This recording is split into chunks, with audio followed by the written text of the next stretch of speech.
Salamat, Bia. Ugma na naman ha. Kailangan natin itong adlaw-adlawin para masulit natin yung mga panahon na nagkuyog pa ta ba. Baka may isa sa atin na mag-adtog laing lugar. Talagsa na lang tayo magpalamiay. Kasi gumagama na naman ka ng istorya ha. About sa akin ha. Lagi ka na bang nagdududa sa akin. Diretsuhin mo ako. Daan palagi ko. Bago pa ako nag-istorya sa'yo. Kasi kaya ko naman tanggapin kung ano man ang magiging desisyon. Ha? Saan naman po na, Be?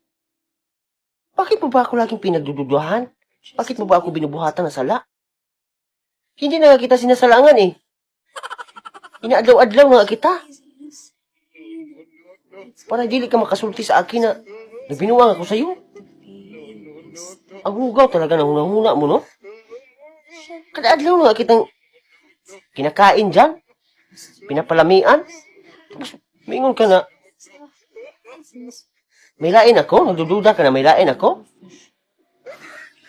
Lamunan man eh, oy. Kung kung siya. Paita, kinabuhian, oh. Bakit hindi ka ba namiminaw sa mga pangatarungan ko sa'yo? Ha? Bakit pa pinapadayununan mo yung mga hunahuna, mga bati mo na hunahuna? Tungkol sa akin? Ha? Unahin mo naman yung mga pinagagawa ko sa'yo, pinubuhat ko sa'yo. Hindi yung pinapadayunan mo yung mga bati mo na hunahuna.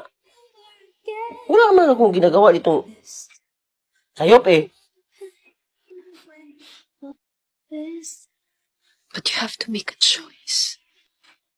Bakit ba kanunay na lang tayo palagi ganito? Ha? May pahila-hila ka pa dyan? Hindi ka manalato?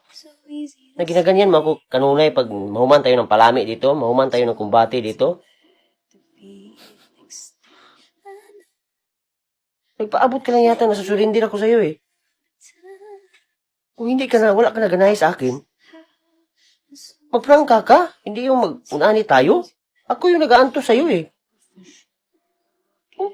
Alam mo, masasabtan kita. Okay lang naman sa akin na biyaan mo ako. Ang importante hindi ako nagbinuang sa'yo. Nagtinarong ako sa'yo. Ginagawa ko tanan. Para lang ma-prove na ko sa imo kung unsa ka sa akong kinabuhi. Kung sulindir ka, ikaw bahala, gudoy. Lamunan man. Di lami.